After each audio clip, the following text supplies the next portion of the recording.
Modernidade, inovação, tecnologia. Essas palavras fazem parte há anos do vocabulário do mundo todo. Atualmente, envolvido nesse tema, a inteligência artificial se tornou a principal ferramenta para o progresso nos mais diversos setores.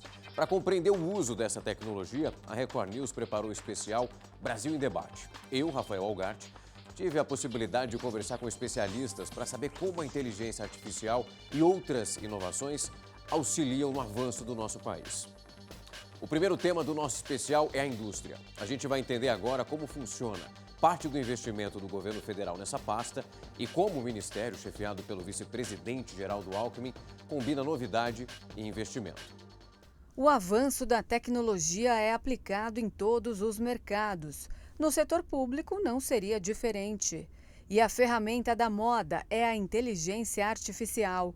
Alinhado com o que há de mais moderno no planeta, o governo federal anunciou em julho do ano passado o novo Plano Brasileiro de Inteligência Artificial, conhecido também pela sigla PBIA, que tem como objetivo nortear o desenvolvimento e a aplicação ética e sustentável da ferramenta no Brasil. O investimento projetado pelo plano é de 23 bilhões de reais, que virão do orçamento do Fundo Nacional de Desenvolvimento Científico e Tecnológico, de contrapartidas do setor privado, entre outras fontes de recursos. Entre os pilares do programa está o uso da IA para a inovação empresarial, assunto que compete diretamente ao Ministério de Desenvolvimento, Indústria, Comércio e Serviços, chefiado pelo vice-presidente Geraldo Alckmin. Do valor total do plano, 60%, que dá cerca de 13 bilhões e 790 milhões de reais, seria direcionado ao setor de responsabilidade da pasta. O avanço tecnológico ele é super importante para uma nação em desenvolvimento, como é o caso do Brasil, quando nós olhamos para o cenário interno e principalmente para a arena internacional. Para falar desse assunto e também questões importantes, aquilo que é analisado e realizado também pelo governo federal, eu converso agora com o secretário de Desenvolvimento Industrial, também Inovação, Comércio e Bens. Secretário, um prazer recebê-lo aqui. Seja muito bem-vindo. Muito obrigado por aceitar nosso convite. Primeiro, obrigado, Rafael, que agradeço, é uma honra muito grande estar aqui. Secretário, eu quero começar a nossa conversa olhando para o Plano Brasileiro de Inteligência Artificial, o PBIAS, isso que vem citado pelo próprio governo federal desde 2024, uma quantia muito específica para várias áreas, conseguindo trabalhar com essa vertente que é tão importante não só para o Brasil, mas como também para outras nações. Nós analisávamos ali um número na casa de 13 bilhões, olhando para a pasta que o senhor atua, se tiver algum outro número, inclusive, fique à vontade para fazer essa contribuição. Eu queria muito olhar e também ouvi-lo sobre esse anúncio realizado e o que foi feito até esse instante pela sua pasta e também no escopo de atuação que vocês têm nesse momento. Tá, o plano Brasileiro de Inteligência Artificial, o PBIA, ele é um programa extremamente estratégico que está ali na mira da nova Indústria Brasil, né? A nova Indústria Brasil, que é coordenada pelo vice-presidente Geraldo Alckmin, no governo do presidente, tem na missão 4 a transformação digital. E a PBIA, ela compõe, né, um dos instrumentos de promover o processo de transformação digital no Brasil. O volume de recursos hoje é de 23 bilhões para vários programas de várias áreas, não só para a indústria, mas para a infraestrutura, para a saúde, né, para a questão da agroindústria. Em relação especificamente, falando da indústria, Rafael, né, nós tivemos agora, estamos próximos de lançar um programa para o estímulo de investimentos de data center no Brasil. Isso é extremamente importante porque os data centers serão fundamentais para a disseminação da inteligência artificial, né, para promover a chamada indústria inteligente. Isso é fundamental porque ela promove a elevação de produtividade. Hoje, com um programa de data center que está sendo constituído e em breve será lançado, há uma expectativa de que haja um investimento nos próximos 10 anos de 2 trilhões de reais de instalação de data center. Mas veja, não é só a instalação do data center, é no desenvolvimento e adensamento da cadeia produtiva de tecnologia da informação e comunicação que oferta equipamentos para o data center. E, simultaneamente, né, desenvolver a cadeia de energia sustentável, de energia, né, como energia eólica e fotovoltaica. Então, o Plano Brasileiro de Inteligência Artificial, ele está andando, está sendo implementado com vários projetos vinculados a ele, como é esse especificamente que eu estou falando, de data center. Um outro ponto extremamente fundamental é que o Programa Brasileiro de Inteligência Artificial, ele também constitui recursos para formação e captação de mão de obra. Né? É um grande desafio para o mundo inteiro, e em particular para o Brasil, ter uma mão de obra qualificada para poder utilizar os mecanismos, as ferramentas que a inteligência artificial vai proporcionar, né, para a diversos setores, porque ela é uma tecnologia sal, ela pega todos os setores da atividade econômica, vários setores e dimensões da sociedade civil, como, por exemplo, a formação de mão de obra qualificada. Então, é um programa que foi constituído, implementado e vem sendo realizado através do MDIC, do MCTI e de outros ministérios, como o Ministério da Saúde, a Casa Civil, o Ministério dos Transportes. Tá? Então, é um programa extremamente estratégico e importante para a transformação ecológica do Brasil. Secretário, eu quero pegar esse ponto que o senhor fala dessa importância de termos, nesse instante, pessoas que saibam lidar e um ambiente que é muito favorável para o desenvolvimento dessa inteligência artificial. Quando a gente olha especificamente para a indústria, não só aqui no Brasil, mas como também em outras nações, nós ouvimos muito de outras lideranças uma importância significativa para o aceleramento desse processo. E aí nós olhando para aquilo que temos nesse momento, muito se fala sobre uma produção com uma velocidade maior, uma produção que seja muito significativa, mas também com gastos que são menores. E olhando justamente para a indústria, que tem um papel extremamente significativo para o nosso PIB, eu queria muito ouvir do senhor qual é o movimento que nós temos em relação a essa criação desse cenário que é propício para a criação do desenvolvimento dessa indústria e utilizando essa inteligência artificial. Esse é um ponto também de objetivo, é isso que vocês querem alcançar, produzir mais através da inteligência artificial, pagando menos e também com mais celeridade? Exatamente. Veja, um elemento básico, uma palavra-chave, né, no que você está levantando sobre é competitividade, é elevar a produtividade.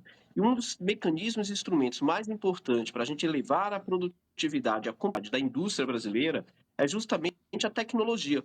Por isso que um dos instrumentos da nova indústria Brasil é o Plano Mais Produção. O que é o Plano Mais Produção? É um conjunto de linhas de crédito, né, disponibilizada por 7 bancos públicos que tem como objetivo dar uma previsibilidade para a indústria, investir em novas máquinas, equipamentos, em transformação digital, em tecnologias. Desse plano mais produção, nós temos hoje, Rafael, 507 bilhões disponíveis para as 6 grandes missões da nova indústria Brasil. E desses 507 bilhões, nós temos 80 bilhões a taxa de juros referencial. Por que isso é importante? E quando a gente fala em produtividade, competitividade, reduzir o tempo na produção, né, tornando a economia brasileira mais competitiva, nós precisamos de uma linha de crédito específica, barata, para que a indústria faça o investimento em inovação. Hoje, esses 80 bilhões, a taxa de juros referencial mais o spread em torno de 3,75, 3,80, abaixo da inflação. Isso o setor privado, o capital, possa fazer investimento e correr os riscos da inovação. O mundo inteiro adota essa política de você ter uma linha de crédito específica. A chave da competitividade é a inovação. E a nova indústria Brasil tem vários elementos para estimular, Rafael, aquilo que você tem colocado. Como que é importante, quais instrumentos nós estamos adotando para que a indústria brasileira esteja na fronteira tecnológica daquilo que se convencionou chamar de indústria 4.0.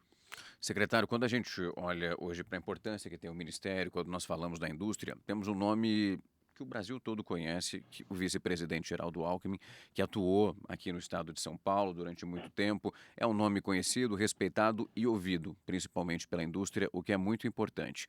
Quando nós temos uma implementação desse nível, de uma nova tecnologia e que promete trazer muitos benefícios, nós imaginamos um trabalho quase de intercâmbio, onde as informações elas são trocadas, mas também um trabalho de convencimento para a indústria entender aquilo que vem e também se modernizar. Eu queria muito ouvir do senhor, olhando para o Ministério e também na sua atuação como secretário, como tem sido essa conversa e também um alinhamento com esse polo tão importante brasileiro. Eu acho uma excelente pergunta, Rafael, porque, veja, o MDIC, o Ministério do Desenvolvimento, Indústria e Comércio, ele tinha sido fechado pelo governo anterior. você ter uma pessoa como vice-presidente e ministro, Geraldo Alckmin, com a experiência que ele traz enquanto governo do estado de São Paulo, e ao mesmo tempo ser o vice-presidente da República, dá um poder de coordenação muito maior para a política industrial. Então, ter o ministro aqui, ter o vice-presidente aqui, foi trazer uma centralidade, um poder de coordenação para que a política industrial tenha, de fato, efetividade. Tanto é que, veja, o ano passado, em 2024, a indústria de transformação cresceu 3,8%.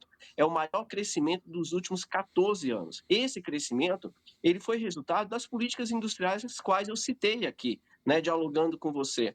E isso só foi possível porque você tem uma pessoa que coordena essa política industrial e tem um amplo poder de diálogo com vários ministérios e com as entidades da sociedade civil. Então, o presidente Lula, né, teve uma sensibilidade muito grande de compreender a importância de ter o vice-presidente da República aqui no MDIC, ainda mais sendo, né, o ex-governador, vice-presidente e ministro Geraldo Alckmin. Secretário, eu quero trazer agora para a nossa conversa 3 pontos que são importantes. Aquecimento global e emissões. Eu quero falar também sobre o papel da indústria e utilizando o PBIA, o Plano Brasileiro de Inteligência Artificial. A gente vem discutindo aqui em diferentes momentos da nossa programação como esse tipo de plataforma e tecnologia pode ajudar os países desenvolvidos ou então o desenvolvimento a mudar o tipo de transformação que nós causamos nesse momento. Esse ano nós temos a COP30, a gente acompanhava aqui nas nossas apurações um dado que foi divulgado pela Climate Watch, que mostra o Brasil até 2022, num nível específico de emissões ali no top 10, e nós sabemos, obviamente, das nossas dificuldades. Eu queria muito ouvir do senhor exatamente como tem sido essa relação com as indústrias aqui no Brasil e se está no escopo de vocês essa atuação, utilizando esse plano brasileiro para também, de alguma forma, diminuir esse número de emissão e melhorar o nosso cenário.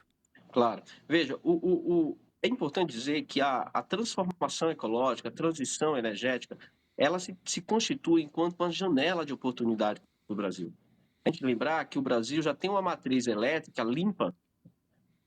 90% da nossa matriz elétrica, entre hidrelétricas, eólicas, fotovoltaicas, né, é limpa, são limpas, matrizes limpas. Ninguém no mundo tem uma matriz elétrica parecida com a do Brasil. Quando você pega a matriz energética, a nossa matriz energética é 50% limpa, enquanto a média mundial é 15%. Então, o Brasil está numa condição extremamente favorável de liderar uma pauta de transformação. E vários programas, né, eles dialogam para promover a transformação ecológica. E a inteligência artificial, ela permite, por exemplo, um mapeamento do processo de desmatamento, que é a gente tem combatido, tanto é que ela reduziu substancialmente no governo do presidente Lula, com a atuação do Ministério do Meio Ambiente, né, vinculada a outros ministérios, nos últimos anos. Porque a inteligência artificial, através de drones, isso é muito importante. Veja que a gente está falando de um processo de mapeamento do desmatamento e do desenvolvimento da tecnologia que promove esse mapeamento, que são os drones. Então, a gente tem, na missão 6 da Nova Indústria Brasil, né, tecnologias para a soberania nacional. Então, ao Brasil, ao desenvolver drones, né, ao incorporar o uso da inteligência artificial para fazer mapeamento de desmatamento, além de ganhar na janela de oportunidade, de promover, né, uma maior sustentabilidade, a gente também desenvolve a cadeia produtiva. Citarei outro exemplo. O Brasil hoje é um dos países com maior potencialidade no desenvolvimento de hidrogênio de baixo carbono. Né? Por quê? Porque você, quando vai desenvolver o hidrogênio de baixo carbono, você tem que fazer a quebra da partícula entre o hidrogênio e o oxigênio. Você precisa de muita energia para fazer isso e tem que ser energia limpa. Ninguém no mundo tem uma matriz elétrica limpa que possa fazer e desenvolver o hidrogênio de baixo carbono como o Brasil. Né? A energia solar tem se disseminado de 1%. Da nossa matriz elétrica é de fotovoltaica. Então, todas essas cadeias que eu estou, elas são fundamentais para promover a transição ecológica, mas simultaneamente desenvolver cadeia produtiva, né? Para desenvolver a indústria sustentável. Um programa específico que foi lançado recentemente pelo vice-presidente, pelo presidente Lula, foi o programa de mobilidade verde e inovação. É um programa que estimula a decarbonização no setor de mobilidade no país. Né? E veja que isso é importante porque o Brasil hoje é um país que já tem uma tecnologia que descarboniza muito, que é o etanol. E esse programa, ele estimula explorar todas as rotas tecnológicas de descarbonização no setor de mobilidade, o carro elétrico 100%, o carro híbrido, plug-in, o híbrido flex a etanol. Um híbrido flex a etanol despolui mais do que um carro 100% elétrico, de acordo com os estudos científicos. Então, todo esse desenvolvimento da sustentabilidade, ele está vinculado a desenvolvimento de tecnologia, a geração de empregos, né, de alta qualificação, de alta renda. Então, quando a gente fala da transição ecológica e identifica que o Brasil tem um potencial muito grande, simultaneamente a gente olha para o potencial de desenvolvimento de cadeias produtivas, de colocar o Brasil em um lugar privilegiado de sustentabilidade e de inovação tecnológica.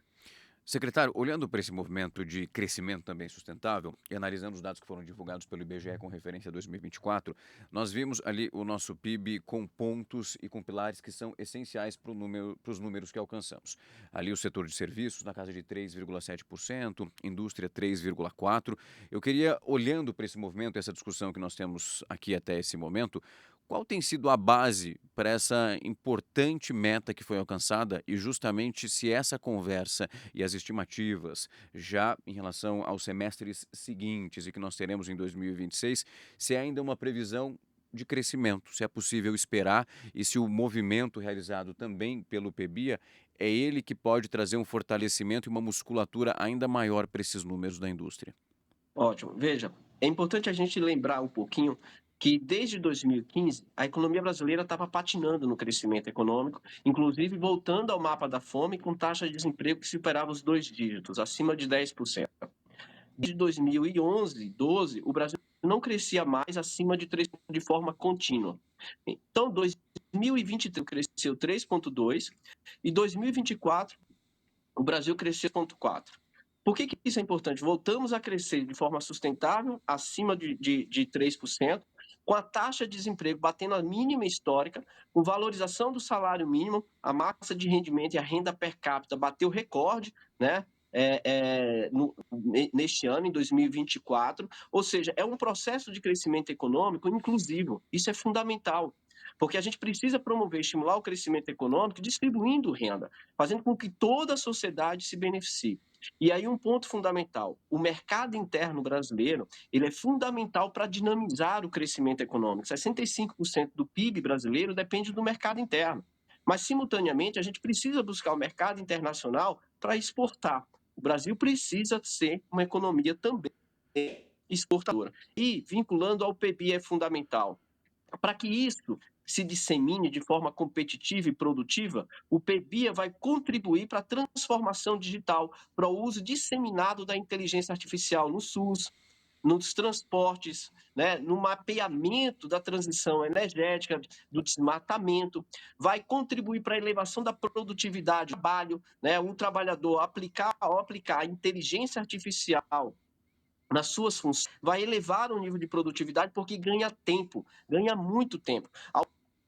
O trabalhador operando em uma indústria 4.0, indústria inteligente, com analisação da inteligência artificial, né, vários processos que demorariam 3, 4 horas vão ser reduzidos para 2, 20, 30 minutos, elevando produtividade, produzindo mais, né, fazendo com que eu possa tornar a sua economia extremamente mais pujante e faça com que o crescimento ele seja contínuo e não de forma ininterrupta, né? Crescer um ano, cai o outro, crescer um ano, cai o outro. E isso tudo tem se dado, Rafael, de forma com muita previsibilidade e estabilidade.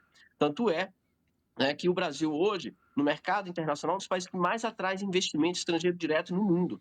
Um dado extremamente relevante que, ao lançar a nova Indústria Brasil, nas ações do setor privado, de todas as 6 missões, cadeias industriais, o Complexo Econômico Industrial da Saúde, infraestrutura, saneamento e moradia, a transição ecológica, né, a transformação digital e tecnologias para a soberania nacional, o setor privado anunciou investimento até o ciclo de 2030 de 2,2 trilhões de reais. Promover a transformação lógica digital e transição energética. Portanto, o Brasil tendo um programa específico para a inteligência artificial vai ser fundamental, porque ela, como eu disse inicialmente, ela é transversal. Em todos os setores da atividade econômica, nós vamos aplicar a inteligência para poder elevar a produtividade. Secretário, ótima entrevista. Eu queria muito agradecer o tempo e a disponibilidade do senhor para vir aqui conversar com a gente, olhar para esse plano brasileiro de inteligência artificial, entender onde estamos no meio desse caminho, qual é o cenário futuro. Mais uma vez, foi um prazer recebê-lo aqui. Prazer é meu, Rafael. Fico sempre à disposição. Obrigado. Na área da saúde, a inteligência artificial, apesar de nova, já se tornou uma grande aliada do setor. Ela tem servido de apoio por meio de dados presentes em vários sistemas, como os registros médicos, os prontuários e exames. Com esses dados que são coletados, a IA consegue ajudar, por exemplo, no aperfeiçoamento do atendimento ao paciente. A tecnologia está transformando a área da saúde de maneira inédita, trazendo avanços que impactam desde o diagnóstico até o tratamento e a gestão dos serviços médicos. Em uma reunião interministerial realizada em março, o ministro da Saúde, Alexandre Padilha, tratou da criação de um hospital digital para reduzir o tempo de espera no SUS. Chamado de Hospital Inteligente, ele ficaria junto ao complexo do Hospital das Clínicas da Universidade de São Paulo, visando integrar tecnologias avançadas e garantir a sustentabilidade do sistema de saúde. Em entrevista exclusiva, o secretário executivo do Ministério da Saúde, Adriano Massuda, detalhou o plano da pasta para o novo hospital. O Hospital Digital Inteligente da USP é um projeto inovador que nasce com o compromisso de unir o que há de mais avançado em tecnologia para solucionar os principais problemas de saúde, de urgência e emergência no SUS. Utilizando a inteligência artificial, telemedicina, conectividade integrada para aprimorar os processos na rede pública de saúde. A criação do Hospital Digital reforça o nosso compromisso principal, que é reduzir o tempo de espera no SUS. Com a inteligência artificial, será possível ter diagnósticos mais rápidos e acesso a serviços especializados de forma qualificada. A inteligência artificial também vai auxiliar a estudos e pesquisas para tratamentos e procedimentos e, com isso, garantir acesso humanizado, eficaz e com qualidade no SUS. A criação de um hospital desse porte é uma iniciativa inédita no Brasil. E para viabilizar o projeto, o governo federal negocia o financiamento com o Banco do BRICS. O governo federal mantém um diálogo permanente com o Banco do BRICS para o fortalecimento de ações que envolvam o desenvolvimento e o fortalecimento da assistência do SUS. A instituição tem um papel fundamental na viabilização do primeiro hospital inteligente do Brasil. Estamos confiantes que o BRICS financiará esse projeto inovador para a saúde brasileira. No Brasil, projetos em hospitais públicos que envolvam a inteligência artificial também têm mostrado resultados promissores, como a detecção automática de casos graves em exames de tomografia, agilizando o atendimento e salvando vidas. A criação de uma plataforma de pesquisas em saúde digital permite identificar desigualdades, antecipar demandas e levar o cuidado de qualidade até onde ele nunca chegou. Com dados, sistemas integrados e decisões precisas, a gente vai conseguir fortalecer a equidade no acesso à saúde e promover um sistema de saúde mais sustentável.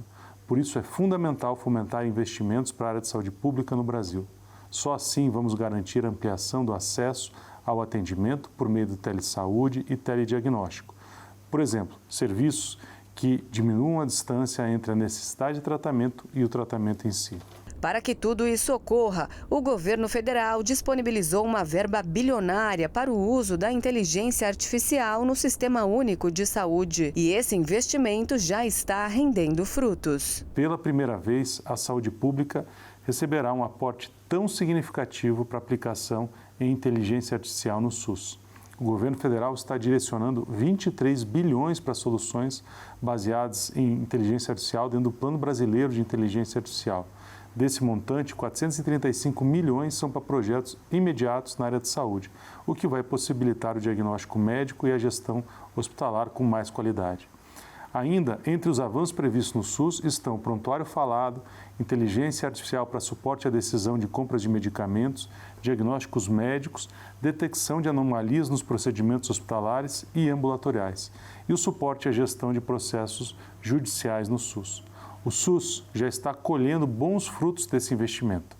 Entre as experiências em andamento e bem-sucedidas está o Centro de Inteligência em Saúde do Hospital de Clínicas da Universidade Federal de Minas Gerais, que aplica inteligência artificial em um banco de 10 milhões de eletrocardiogramas da população brasileira.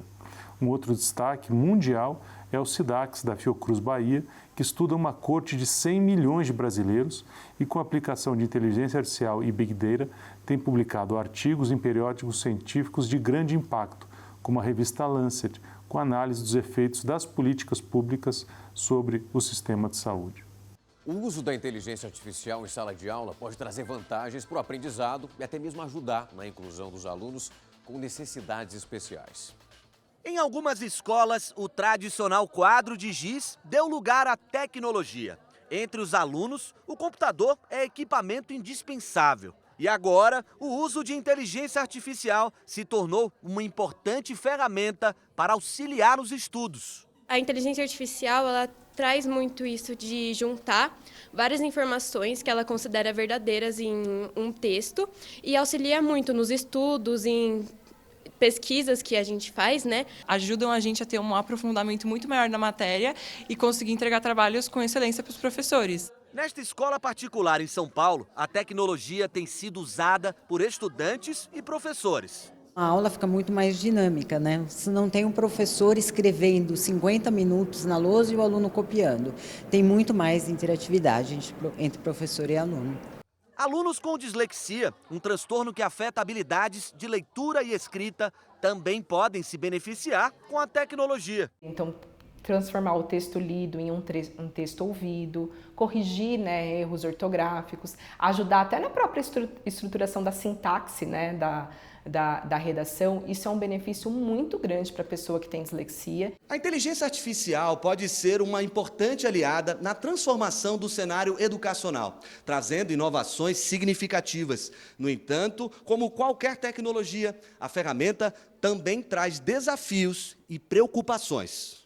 Os professores estão atentos e querem evitar que os recursos sejam usados pelos alunos para plagiar as atividades. A solução aqui foi usar um programa que identifica se a inteligência artificial realizou toda a tarefa. Uma redação, por exemplo. O texto é detectado se há plágio, o quanto ele usou de inteligência artificial. Então, o aluno também recebe essa informação como um relatório, né? E, acima de tudo, a gente tem que pensar na questão da ética do uso da inteligência artificial. E para analisar um pouco mais da situação do Ministério da Educação e da Inteligência Artificial, agora eu vou conversar com a diretora de apoio à gestão educacional, Anita Stefani. Anita, é um prazer recebê-la aqui. Diretora, muito obrigado por aceitar o nosso convite. Eu que agradeço.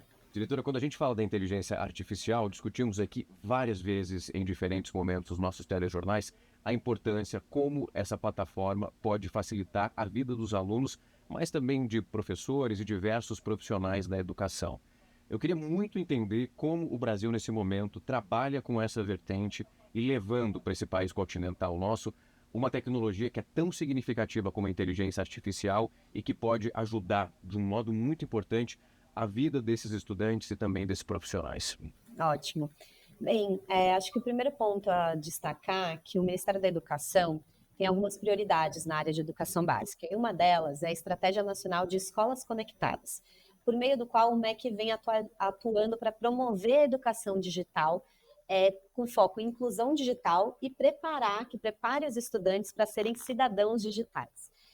Essa estratégia ela é composta de 6 eixos, né, que vão desde a parte de infraestrutura, a conectividade mesmo das escolas, olhando para a questão dos dispositivos, a gestão e a transformação digital, e também a parte pedagógica, que é como ensinar educação digital, como formar os professores para que eles possam falar sobre questões digitais, os recursos educacionais digitais que podem ser utilizados em sala de aula e como os currículos das escolas têm que se adaptar a essa nova realidade. Então, o tema da inteligência artificial está dentro desse guarda-chuva de educação digital como um todo e está articulado nessas macroações do Ministério de Educação. Então, quando a gente pensa em inteligência artificial, que realmente é algo que está muito no nosso dia a dia já, a gente precisa entender que a incorporação da inteligência artificial ela tem que ser feita de uma forma crítica, como importante para o desenvolvimento de capacidades, das competências dos estudantes nessa área, mas a gente precisa fazer com que ela seja ensinada na educação básica para que, na vida adulta, todos os que forem utilizar a inteligência artificial, produzir inteligência artificial, possam fazer com mais propriedade. Então, a gente olha muito, e o Ministério da Educação apoia as secretarias estaduais e municipais de educação nessa incorporação do tema de inteligência artificial nos currículos, na prática pedagógica dos professores em sala de aula. Além disso, é importante também entender como que a inteligência artificial pode ser utilizada para apoiar os professores no processo de ensino e aprendizagem, como uma ferramenta pedagógica mesmo, né? Então, hoje, existem várias discussões, né? Como que você estuda para uma prova usando inteligência artificial? Como você faz um trabalho usando inteligência artificial? De uma maneira positiva, e não apenas como um cópia e cola, né? Mas sim de uma maneira que vai incentivar o pensamento crítico, a capacidade do estudante de fazer boas perguntas para receber boas respostas, da curiosidade, da criatividade, né? Como a inteligência artificial pode apoiar nesse desenvolvimento. Então, o Ministério da Educação, dentro inclusive do Plano Brasileiro de Inteligência Artificial, tem algumas ações que trazem essa perspectiva do uso da inteligência artificial na educação básica, dando orientação às redes de ensino sobre o tema de inteligência artificial, incorporando esse tema também nos livros didáticos. Então, uma novidade interessante é que já no próximo material do ensino médio, que vai chegar, os novos materiais do ensino médio, que vão chegar a partir do ano que vem nas escolas de todo o Brasil, vai ter um livro específico sobre educação digital. E dentro desse arcabouço, né, desse guarda-chuva de educação digital, a parte de inteligência artificial tem um destaque. Então, todos os estudantes de ensino médio do Brasil já vão poder ter um material específico, né, adequado para o currículo, de acordo com as competências que estão previstas na BNCC de computação, para trabalhar esses temas, né, aprenderem sobre isso e serem ensinados ali pelos professores as diversas disciplinas que têm interface com a questão de tecnologia, de inteligência artificial. E, além disso, também o Ministério da Educação, olhando muito para a formação continuada dos professores, desenvolveu alguns cursos que estão disponíveis gratuitamente na plataforma AvaMec, que é uma plataforma de cursos online do Ministério da Educação, que tratam do tema de inteligência artificial. E a gente vem fazendo algumas parcerias, inclusive com a Unesco, que recentemente publicou um estudo com um framework do uso de inteligência artificial na educação. E aí esse framework vai servir como base para uma formação para os professores de ensino fundamental e ensino médio de todo o Brasil. Diretora, eu quero aproveitar parte dessa sua resposta para olhar para o que acontece já aqui no nosso país em relação, inclusive, à Unesco, que olha para o Piauí informando aquilo que foi implementado já na sua educação, traz resultados que são muito significativos, incluindo uma comparação com outros países da América. Como que o governo federal e o Ministério da Educação olham para aquilo que já foi realizado lá? É um case de sucesso? É uma confirmação de que aquilo que o governo federal acredita é exatamente o que já ocorre por ali? Muito bom. A Secretaria Estadual de Educação do Piauí foi muito pioneira, né? Eles, verificando, né, a movimentação e a importância de trazer o tema de educação digital para a sala de aula, resolveram criar um componente curricular específico, que é uma disciplina sobre inteligência artificial para todos os alunos do ensino médio da rede e também para os alunos do 9º ano do ensino fundamental das escolas estaduais. Então, a gente vem acompanhando de perto essa implementação, inclusive já fizemos algumas reuniões com os técnicos e os secretários de educação lá do Piauí, porque está sendo um piloto, né? Pela primeira vez a gente está tendo uma disciplina em larga escala, né, para tantos alunos, como é o caso da rede do Piauí, sobre inteligência artificial.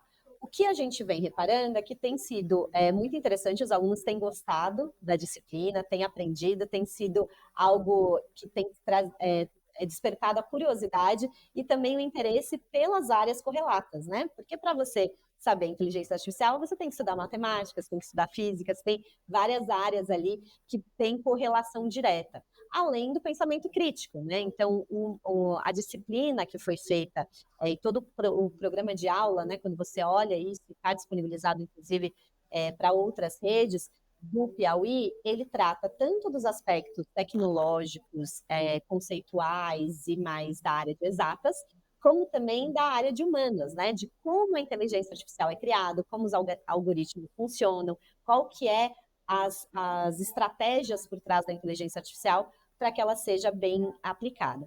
Então, é realmente um bom case de sucesso e a gente está acompanhando de perto para ver os resultados, inclusive do ponto de vista do desenvolvimento das competências digitais dos estudantes. Diretor, antes a gente só de mudar de assunto e para uma outra vertente, em relação a essa conversa que acontece com vários estados, nós temos um país que é continental e nós sabemos as suas dificuldades. É possível já fazer uma análise até aqui de como tem sido com as outras secretarias de ensino até esse momento para a implementação desse programa? Olha, em termos de educação digital mais amplo, né, não só de inteligência artificial, a gente incorporou para a distribuição do Fundeb, que é o financiamento da educação, o principal financiamento da educação, uma informação de quanto adaptado está o currículo de cada uma das redes estaduais ou municipais na incorporação da educação digital no currículo das suas redes, né?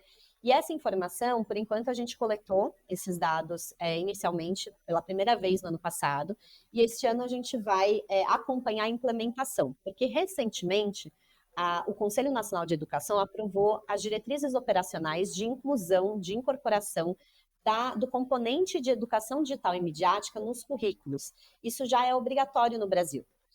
Mas o Conselho Nacional de Educação colocou o prazo de 2025, então esse ano, ao longo desse ano, todas as redes públicas e privadas de ensino têm que incorporar a educação digital e midiática nos currículos. A partir do ano que vem, 2026, isso vai ser cobrado de ser exercido já em sala de aula. Então, a partir de 2026, o Ministério da Educação, inclusive, vai ter um critério, um fator de ponderação, onde parte dos recursos do Fundeb vão ser destinados para aquelas redes que já fizeram a incorporação desse tema nos seus currículos. E aquelas que não fizeram, não vão receber uma parte do recurso do VAR, que é o valor aluno resultado.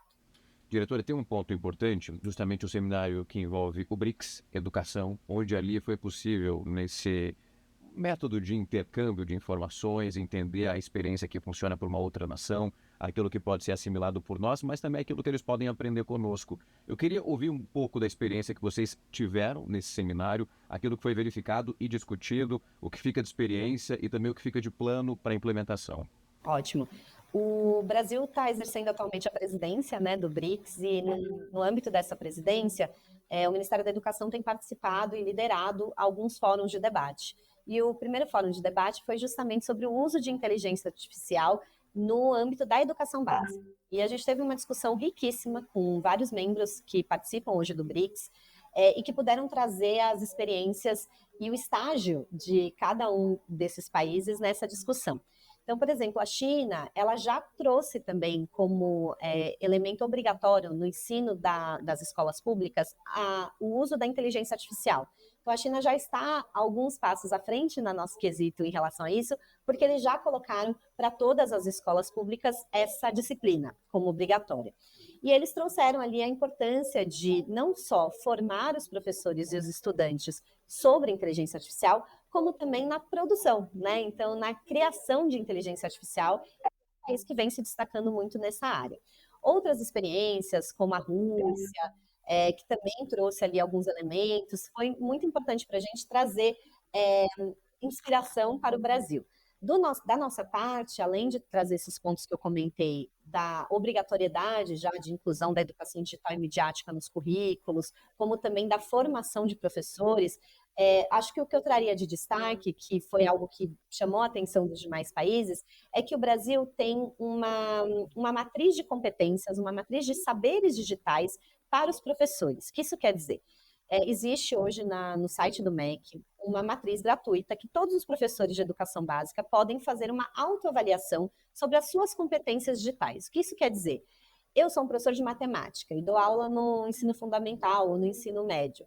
Será que eu tenho alguns saberes digitais que eu poderia desenvolver um pouco mais para dar uma aula, para incentivar meus alunos a entenderem tecnologia, a buscarem mais conhecimento sobre isso?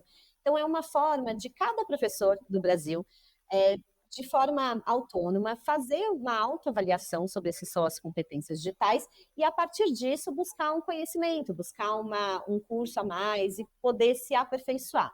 Isso foi algo muito levado como interesse para os demais países do BRICS, porque acho que um grande gargalo que nós temos é a disponibilidade de professores no Brasil e no mundo que tenham conhecimento sobre tecnologia. porque é algo que é relativamente novo. Então, a gente ainda está desenvolvendo a mão de obra, né, o conhecimento de professores para ensinar sobre tecnologia. Só que, ao mesmo tempo que a gente ainda está fazendo isso, os estudantes, que são uma geração mais jovem, já estão usando tecnologia, né? Então, eles já estão, às vezes, à frente até do que os adultos, e a gente precisa ajudar os professores que já estão em sala de aula a atualizarem um pouco o seu conhecimento e conseguirem tratar desse tema também nas suas disciplinas, nas suas áreas de saber. Diretora, queria muito agradecer, viu, o seu tempo e a disponibilidade para vir aqui conversar conosco, explicar esse tema que é extremamente relevante quando a gente olha para a educação e essa possibilidade de conseguir expandir as possibilidades, não só para os estudantes que entram nesse universo, assim como nós estamos já no meio do caminho ali na nossa força de trabalho, para eles entenderem desde o início e sabendo como lidar com uma questão que é tão importante, que tem uma relevância aqui para nós, é daqui para frente um aumento que é muito grande, e entender também que o MEC olha para essa instância como uma possibilidade de crescimento e também de ganho, é muito importante. Então eu gostaria de agradecer muito o seu tempo e a disponibilidade para falar conosco e revelar para quem está em casa quais são os planos futuros a partir de agora nessa questão. Muito obrigado. Obrigada, eu que agradeço. O Brasil em Debate fica por aqui. Você encontra esse programa especial na íntegra no nosso canal do YouTube. Muito obrigado pela sua audiência e até a próxima.